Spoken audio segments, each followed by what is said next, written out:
어머니 농담하시는 거죠? 어떻게 그러실 수 있어요? 저희가 어머니의 친자식이에요.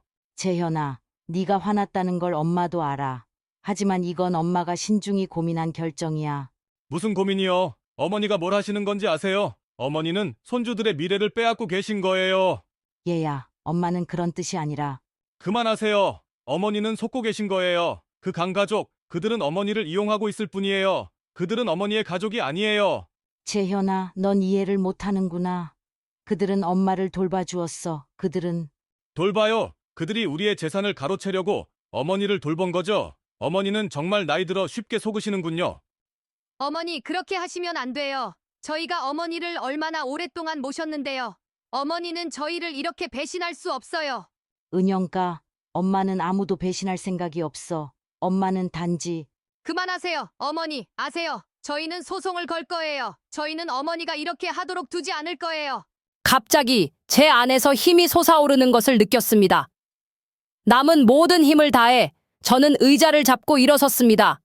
다리는 떨렸지만 눈빛은 단호했습니다. 조용히 하세요. 재현아, 은영아, 조용히 하고 잘 들어.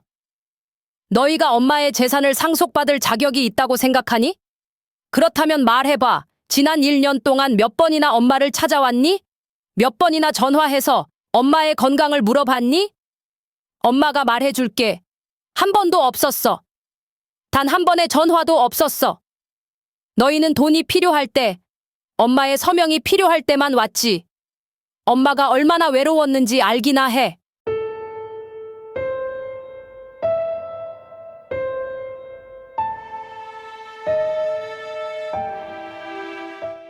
제 이름은 최순희이고 올해 70세입니다.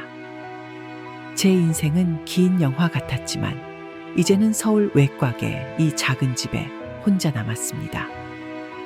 매일 아침 오래된 창문 틈새로 첫 햇살이 스며들 때마다 저는 아직도 깨어나 이 평화로운 시골의 맑은 공기를 마실 수 있다는 것에 얼마나 감사한지 스스로에게 되뇌입니다. 제 집은 크지 않습니다. 단 2개의 방과 작은 주방이 전부지만 저에게는 이곳이 전부입니다.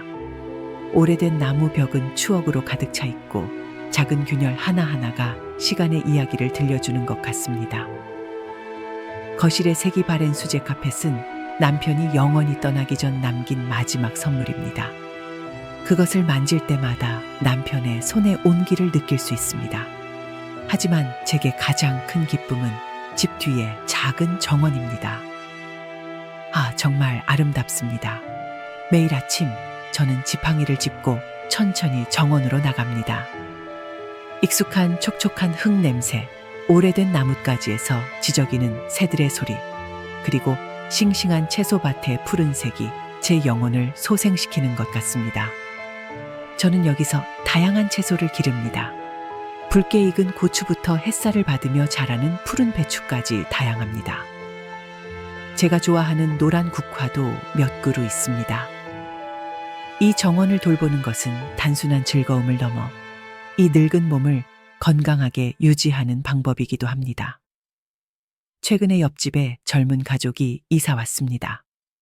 강민수 씨와 윤혜원 씨 부부, 그리고 7살 된 강지호 군입니다. 그들은 제 조용한 삶에 새로운 활력을 불어넣어 주었습니다. 민수 씨는 키가 크고 저를 볼 때마다 미소를 짓습니다. 혜원 씨는 아름답고 온화하며 그녀의 눈빛은 늘 따뜻함으로 가득 차 있습니다. 지호는 정말 사랑스러워요. 통통한 볼과 은방울 같은 맑은 웃음소리를 가진 아이죠. 그들을 볼 때마다 저는 옛날 제 작은 가족을 떠올립니다. 제 아들 최재현은 이제 다 커서 자기 가정이 있습니다. 그는 아내 서은영과 2아이 성민, 유나와 함께 서울 중심구에 살고 있습니다. 가끔 그들이 이 늙은 할머니를 기억하고 있을지 궁금합니다. 큰 도시의 바쁜 생활이 아마도 우리 사이의 시간과 거리를 삼켜버린 것 같습니다. 강 가족이 이사온 이후로 제 삶은 더욱 다채로워진 것 같습니다. 그들이 이사온 후 첫 설날이 아직도 생생합니다. 그날 아침 일찍 제가 차를 우리고 있을 때 조용한 노크 소리가 들렸습니다. 문을 열어보니 놀랍게도 강 가족 모두가 화려한 전통 한복을 입고 서 있었습니다. 새해 복 많이 받으세요, 최할머니. 그들은 환한 미소와 함께 인사했습니다.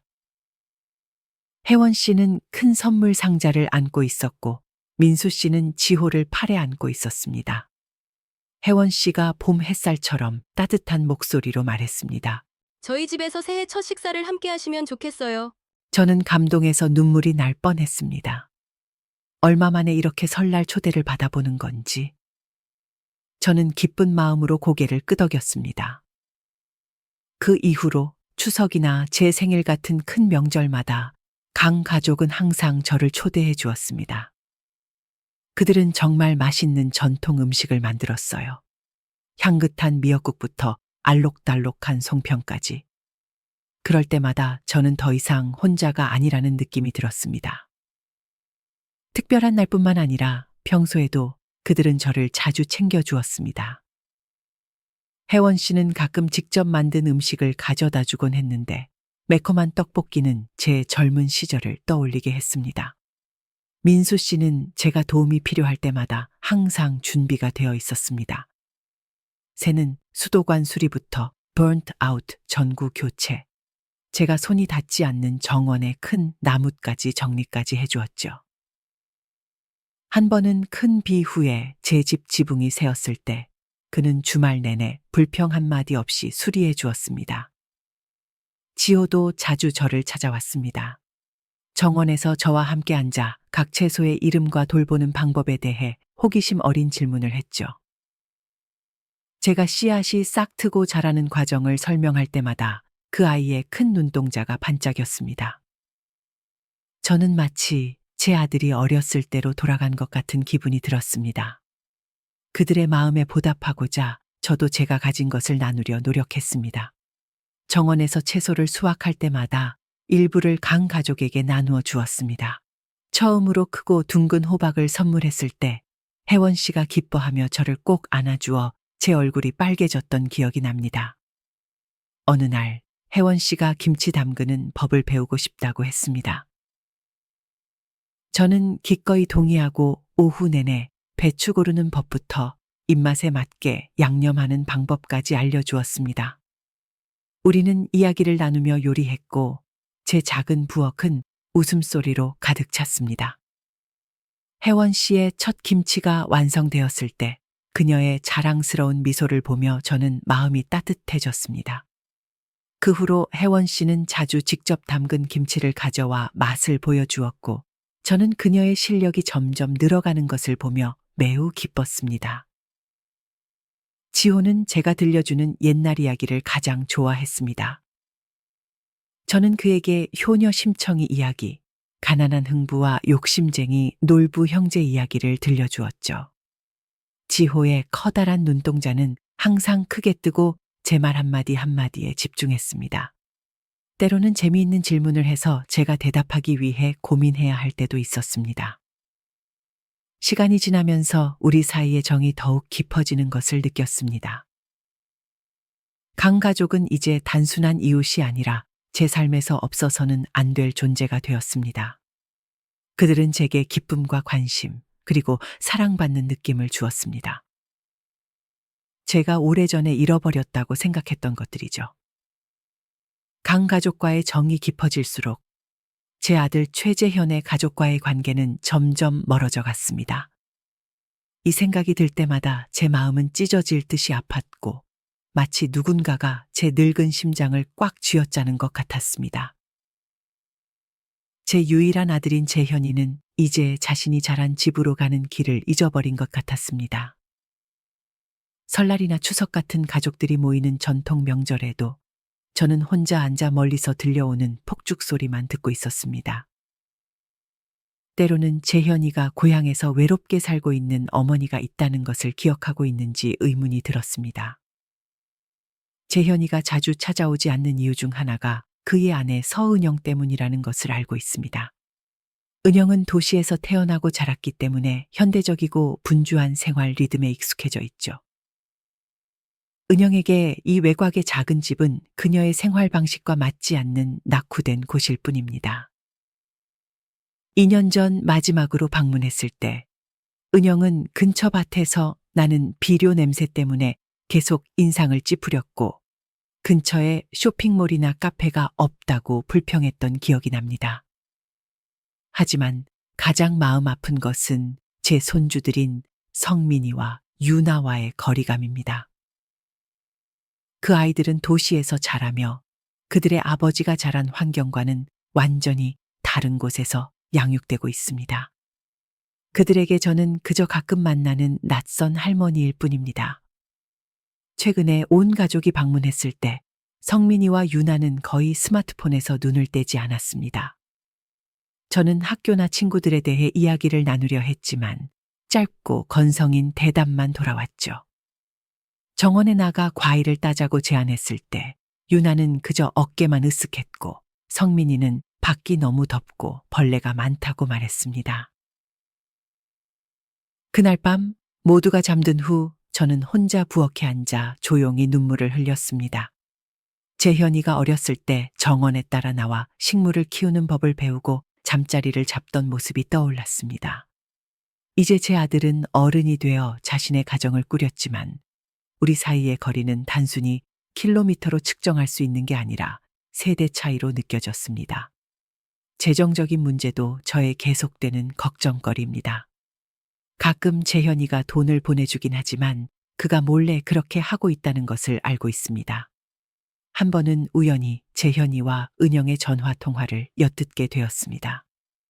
은영은 재현이가 저에게 몰래 돈을 보냈다는 사실에 화를 내고 있었습니다. 돈이 어디서 나는 줄 아세요? 우리는 성민이와 유나의 미래를 위해 준비해야 해요. 올해 학비가 얼마나 올랐는지 아세요? 게다가 유나의 영어와 피아노 레슨비, 성민이의 코딩 수업비도 있잖아요. 어머님은 이제 나이가 많으셔서 그렇게 많은 돈이 필요하지 않으실 거예요. 반면에 우리 아이들은 인생에서 가장 중요한 시기를 보내고 있어요. 지금 아이들에게 투자하지 않으면 나중에 또래들에 비해 뒤처질 거예요. 당신은 우리 아이들이 다른 사람들보다 못하기를 바라나요? 그리고 우리가 새 집을 사기 위해 돈을 모으고 있다는 걸 잊으셨어요. 당신은 계속 이렇게 고향에 돈을 보낼 수 없어요. 그 이후로 재현이에게서 돈을 받을 때마다 마음이 불편해집니다. 저는 아들에게 부담이 되고 싶지 않지만 동시에 그 도움이 필요하다는 것을 부정할 수 없습니다. 노년의 여러 질병으로 인해 제 생활비는 점점 늘어가는데 작은 정원에서 나오는 수입은 턱없이 부족합니다. 어떤 밤에는 낡은 침대에 누워 문틈으로 들어오는 바람 소리를 들으며 이 집을 팔고 아들 근처로 이사 가야 하는 건 아닌지 고민합니다. 하지만 그곳에서 제가 정말 행복할 수 있을지 아니면 그들의 현대적인 집에서 원치 않는 부담스러운 존재가 될지 걱정됩니다. 가장 외롭고 절망적인 순간에 저는 강가족을 떠올립니다. 그들의 따뜻함과 관심은 제 어두운 마음에 빛나는 한 줄기 빛과 같습니다. 피는 섞이지 않았지만 때로는 그들이 제 친족보다 더 가깝고 친밀하게 느껴집니다. 작년 가을날이 아직도 생생합니다. 허리 통증으로 침대에서 일어나지 못할 정도로 고통스러웠던 그날을. 저는 무력감과 외로움을 느끼며 누워 있었고, 과연 이 상황을 극복할 수 있을지 의문이 들었습니다. 갑자기 문을 두드리는 소리가 들렸습니다. 혜원이었습니다. 그녀는 따뜻한 닭죽한 냄비와 약 봉지를 들고 왔습니다. 초의 할머니, 며칠 동안 정원에서 할머니를 뵙지 못해 걱정했어요. 괜찮으세요? 난 괜찮아. 허리가 조금 아플 뿐이야. 혜원이는 제 옆에 앉아 부드럽게 제 손을 잡았습니다. 걱정 마세요. 저희가 할머니를 돌볼게요. 할머니는 쉬세요. 제가 집안 청소하고 식사 준비해 드릴게요. 그 후 며칠 동안 강 가족은 번갈아가며 저를 돌봐주었습니다. 민수는 저를 병원에 데려가 진찰받고 약을 받아오는 것을 도와주었습니다. 장난꾸러기 지호는 할머니 빨리 나오세요. 라고 쓰여진 서툰 그림들을 가져왔습니다. 이런 작은 행동들이 제 늙은 가슴을 따뜻하게 만들었습니다. 어느 오후 혜원이가 제 옷을 개는 것을 도와주고 있을 때 저는 참지 못하고 물었습니다. 혜원아, 왜 너희들은 나한테 이렇게 잘해주니? 나는 너희 친척도 아닌데. 혜원이는 손을 멈추고 부드러운 눈빛으로 저를 바라보았습니다. 초의 할머니? 그런 말씀 마세요. 저희에게 할머니는 가족이에요. 저희가 처음 이사 왔을 때 기억나세요? 그때 저는 새로운 곳에 적응할 수 있을지 너무 걱정됐어요. 하지만 할머니께서 따뜻한 미소와 정원에서 키운 고추로 저희를 환영해 주셨죠. 그때부터 저는 새로운 집을 찾았다는 걸 알았어요. 혜원의 말에 저는 감동해서 목이 메었습니다. 제 친아들은 점점 멀어져 가는데 이 이웃들은 오히려 가족처럼 가까워졌다는 것을 깨달았습니다. 많이 좋아진 어느 날 저는 정원에 앉아 민수가 대신 가꾼 푸른 채소밭을 바라보고 있었습니다. 지호가 들꽃 한 송이를 들고 달려왔습니다. 소년이 말했고 그의 커다란 눈동자가 흥분으로 반짝였습니다. 할머니 드리려고 꽃 땄어요. 저는 지호를 안으며 제 마음이 녹는 것을 느꼈습니다. 고마워, 지호야. 할머니가 정말 좋아하는구나. 지호가 비밀스러운 목소리로 말했습니다. 할머니 아세요? 엄마가 할머니는 우리의 요정 할머니라고 했어요. 할머니는 항상 우리에게 맛있는 채소도 주시고 재미있는 이야기도 들려주시잖아요. 저는 웃음을 터뜨리며 뺨에 흐르는 눈물을 닦았습니다. 그래. 그렇다면 할머니는 정말 좋은 요정 할머니가 되도록 노력해야겠구나. 그날 저녁 강 가족이 저와 함께 저녁 식사를 하러 왔을 때 저는 식탁 주위를 둘러보며 행복감에 젖었습니다. 민수는 그의 직장에서의 하루를 이야기하고 있었고 혜원은 남편의 이야기를 들으며 밝게 웃고 있었으며 지호는 학교에서 배운 새로운 수업에 대해 열정적으로 이야기하고 있었습니다. 그 순간 저는 이것이 바로 제가 항상 갈망하던 가족이라는 것을 깨달았습니다. 그들이 저와 같은 피를 나누어서가 아니라 그들이 저에게 보여준 진심 어린 사랑과 관심 때문이었습니다. 저는 감정에 복받쳐 떨리는 목소리로 말했습니다. 얘들아, 고맙다고 말하고 싶구나. 너희들이 할머니에게 오래전에 잃어버렸다고 생각했던 삶의 기쁨과 의미를 되찾아 주었어. 혜원이가 제 손을 잡고 따뜻하게 미소 지었습니다. 이 초의 할머니, 오히려 저희가 할머니께 감사드려야 해요. 할머니께서 저희에게 두 번째 집, 저희가 항상 갈망하던 확장된 가족을 주셨어요. 그날 밤 침대에 누워 저는 더 이상 외롭지 않다고 느꼈습니다. 가족은 단지 같은 피를 나눈 사람들만이 아니라 서로를 무조건적으로 사랑하고 돌보려는 사람들이라는 것을 깨달았습니다.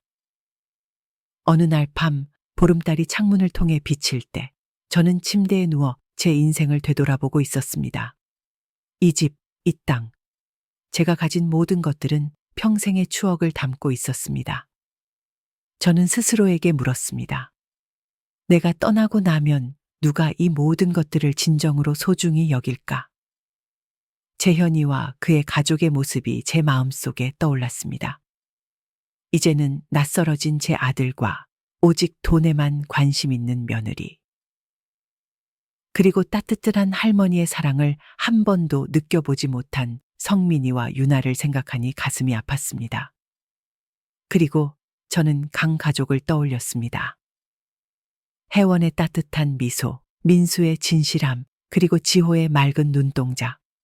그들은 제가 잃어버렸다고 생각했던 삶의 기쁨과 의미를 되찾아 주었습니다. 다음 날 아침, 저는 오랜 친구인 박 변호사에게 전화를 걸었습니다. 유언장을 수정하고 싶어요. 모든 절차가 끝났을 때 저는 마치 큰 짐을 내려놓은 것 같은 기분이 들었습니다. 이 결정이 재현이에게 충격을 줄 것이라는 걸 알지만 이것이 옳은 일이라고 믿었습니다.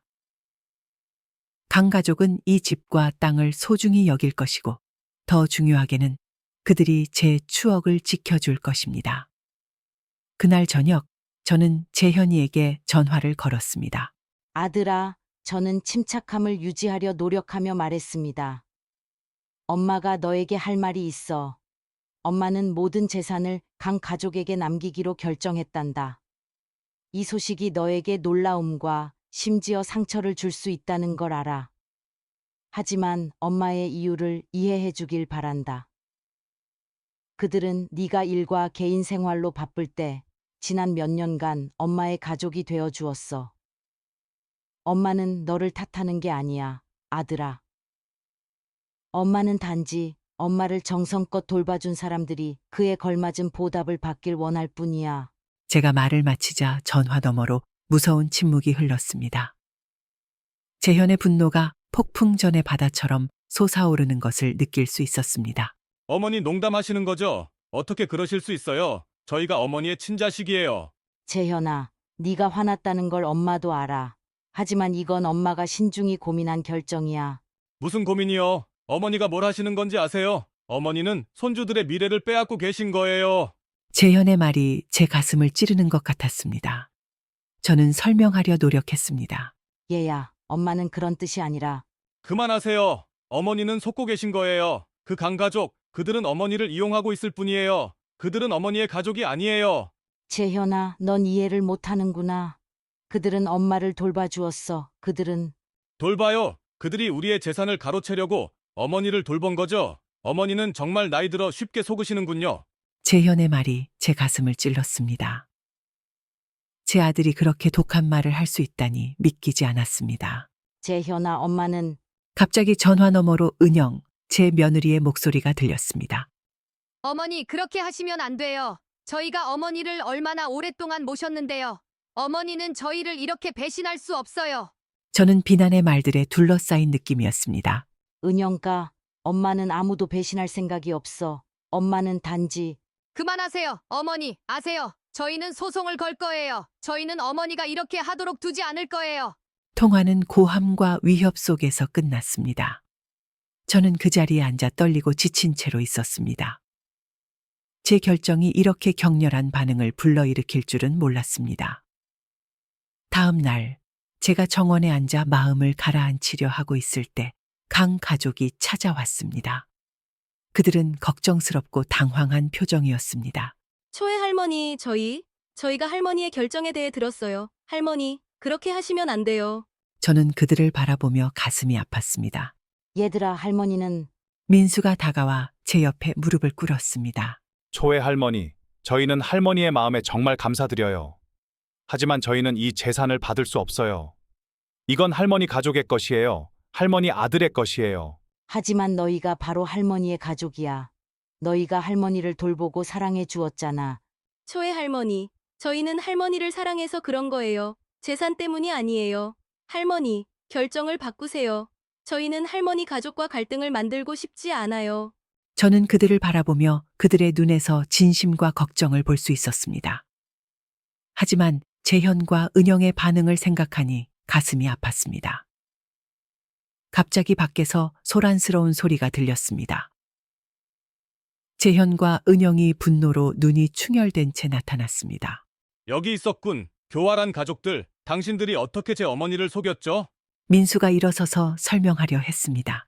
초회 선생님, 저희는 전혀 하지만 은영이 말을 잘랐습니다. 조용히 하세요. 당신들은 기회주의자들이에요.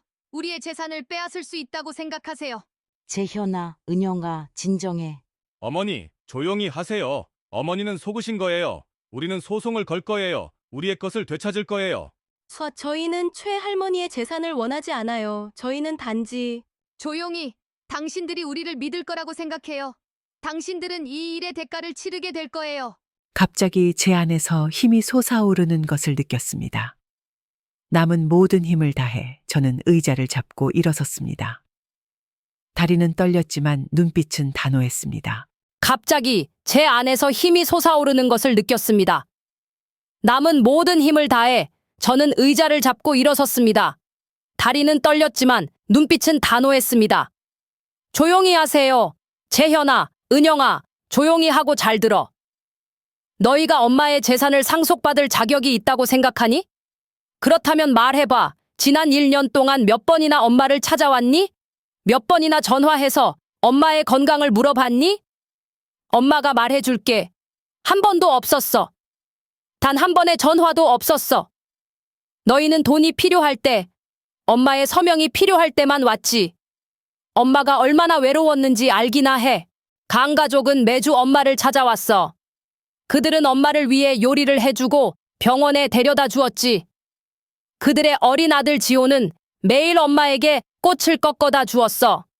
그들은 엄마에게 영원히 잃어버렸다고 생각했던 기쁨과 사랑을 가져다 주었어. 너희는 공평함과 상속권에 대해 말하지만 너희의 책임에 대해 생각해 본 적은 있니? 너희가 엄마에게 빚진 사랑과 관심에 대해? 엄마는 돈이나 재산이 필요한 게 아니야. 엄마는 사랑, 관심, 그리고 가족의 일부라는 느낌이 필요해. 강 가족은 엄마에게 그것을 주었어. 너희, 엄마의 친자식들, 이 엄마의 존재를 잊어버린 동안의 말이야. 재현은 얼굴이 창백해진 채 그 자리에 서 있었습니다. 제 아들의 눈에서 부끄러움과 후회가 서서히 드러나는 것을 볼 수 있었습니다. 은영은 여전히 고집스러워 보였지만 그녀도 흔들리고 있다는 것을 알 수 있었습니다. 재현이 마침내 떨리는 목소리로 말을 꺼냈습니다. 어머니 말씀이 맞습니다. 제가 잘못했습니다. 재현은 강 가족을 향해 돌아서서 깊이 고개를 숙였습니다. 그의 얼굴에는 후회와 부끄러움이 가득했습니다. 강 가족 여러분, 지금까지 일어난 모든 일과 제가 한 부적절한 말들에 대해 진심으로 사과드립니다. 저는 여러분의 진심 어린 의도와 제 어머니에 대한 감정을 완전히 오해했습니다. 여러분은 제가 아들로서 했어야 할 일을 해주셨습니다. 어머니의 마지막 시간들을 돌보고 사랑하고 기쁨을 드리는 것. 저는 그것에 대해 깊이 감사드리며 제 무관심에 대해 부끄럽게 생각합니다. 여러분은 제 어머니가 주고자 하는 모든 것을 받을 자격이 있습니다. 단지 물질적인 것뿐만 아니라 어머니의 사랑과 신뢰도 함께요. 저는 어머니의 결정을 전적으로 지지하며 앞으로도 계속해서 어머니를 돌봐주시기를 바랍니다. 어머니, 정말 죄송합니다. 진심으로 어머니께 사과드립니다. 저는 형편없는 아들이었고 어머니의 사랑과 희생에 걸맞지 않은 불효자였습니다. 저는 너무 이기적이어서 자신만 생각하고 저를 키우고 돌보신 어머니를 잊었습니다. 약속드립니다. 어머니께 맹세합니다. 제가 변할 것이고 더 나은 아들이 되어 어머니의 사랑을 받을 만한 사람이 되겠습니다. 저는 그들을 바라보며 그들의 눈에서 진심과 걱정을 볼 수 있었습니다. 하지만 재현과 은영의 반응을 생각하니 가슴이 아팠습니다. 갑자기 밖에서 소란스러운 소리가 들렸습니다. 재현과 은영이 분노로 눈이 충혈된 채 나타났습니다. 앞으로 어머니와 더 많은 시간을 보내겠습니다. 자주 찾아뵙겠습니다. 돈이나 재산 때문이 아니라 단순히 어머니를 사랑하고 놓쳤던 시간들을 보상하고 싶어서요. 강 가족에게서 배우겠습니다. 그들이 어머니를 돌보고 사랑한 방법을 배우겠습니다. 제가 어머니께 끼친 상처를 완전히 지울 수는 없겠지만 그 상처를 치유하기 위해 최선을 다하겠습니다. 어머니, 제발 저에게 다시 한번 기회를 주세요. 제가 어머니께 어울리는 아들이 될 수 있다는 것을 증명할 수 있게 해주세요. 다시는 어머니를 외롭게 하지 않겠습니다. 그리고 제 온 마음을 다해 어머니를 사랑하고 존경하겠습니다. 은영은 여전히 고집스러운 표정을 짓고 있었지만 저는 그녀가 남편의 말에 흔들리고 있다는 것을 느낄 수 있었습니다. 제 마음속에 안도감과 희망의 물결이 일었습니다. 어쩌면, 정말 어쩌면 이것이 상처를 치유하고 제가 그토록 갈망하던 가족을 다시 만들 수 있는 기회일지도 모릅니다. 그 후 며칠 동안 거실을 둘러보며 저는 행복한 미소를 감출 수 없었습니다. 제 아들 재현이 강 가족과 즐겁게 대화를 나누고 있었습니다. 이제는 저 역시 그들을 친자식, 손주처럼 여기게 되었습니다. 제 인생의 황홍이에 이렇게 행복하고 사랑받을 수 있다니 전 상상도 못했습니다. 앞으로 올 날들에 여전히 많은 도전이 있을 것임을 알지만 이제 저는 더 이상 두렵지 않습니다. 재현이 자주 찾아오고 강 가족이 항상 곁에서 돌봐주니 저는 세상에서 가장 행복한 여인이라고 느낍니다. 사랑이 모든 균열을 메웠고 이제 우리는 진정한 가족이 되었습니다. 창밖으로 떠오르는 태양을 바라보며 저는 미래를 생각하며 미소 지었습니다. 내일이 어떻게 될지 모르지만 우리의 사랑은 더욱 강해질 것이라고 믿습니다.